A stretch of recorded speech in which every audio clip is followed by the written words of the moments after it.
നല്ലോണം സംസാരിച്ചുകൊണ്ടിരുന്ന ഒരാൾ പെട്ടെന്ന് സൈലന്റ് ആവുന്നത് കണ്ടിട്ടുണ്ടോ? ഇതിന് ഒരുപാട് റീസൺസ് ഉണ്ടാവും. അതിലൊരു റീസൺ ഞാൻ പറഞ്ഞിട്ട്, അയാളുടെ ലൈഫിൽ ഡെയിലി സംസാരിച്ചുകൊണ്ടിരുന്ന ഒരാൾ, എന്നും നടക്കുന്ന കാര്യങ്ങൾ വള്ളി പുള്ളി തെറ്റാതെ പറഞ്ഞുകൊണ്ടിരുന്ന ഒരാള് പെട്ടെന്നൊരു ദിവസം മുതൽ ഇല്ല എന്നറിയുന്ന ഒരു പോയിന്റ് ചിലപ്പോൾ അയാൾ ഫേസ് ചെയ്തിട്ടുണ്ടാവും. അതായത് ഇന്നലെ വരെ കൂടെ ഉണ്ടായ ആൾ നാളെ മുതൽ കൂടെ ഉണ്ടാകില്ല എന്നറിയുന്ന ഒരു പോയിന്റ് അത് ഫേസ് ചെയ്തിട്ടുണ്ടാവും. അത് ഫേസ് ചെയ്ത ആളുകളോട് ചോദിച്ചാൽ മനസ്സിലാവും. ലൈഫിലെ വൺ ഓഫ് ദ ഹാർഡസ്റ്റ് പാർട്ടാണ്.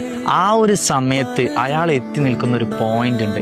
എന്ത് ചെയ്യുമെന്നറിയില്ല, ഇഷ്ടത്തോടെ ഒരു കാര്യം ചെയ്യാൻ പറ്റില്ല, ഒരു കാര്യത്തിനോടും താല്പര്യം ഉണ്ടാവില്ല, മര്യാദയ്ക്ക് ഭക്ഷണം പോലും കഴിക്കാൻ പറ്റില്ല.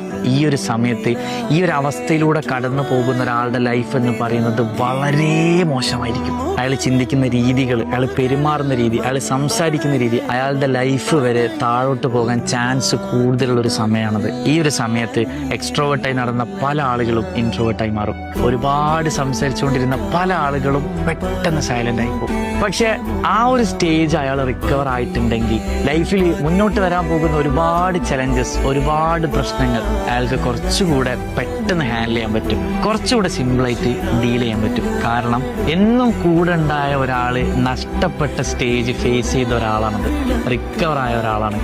അയാൾക്ക് ലൈഫിൽ ഒരുപാട് കാര്യങ്ങളൊക്കെ ഹാൻഡിൽ ചെയ്യാൻ പറ്റും.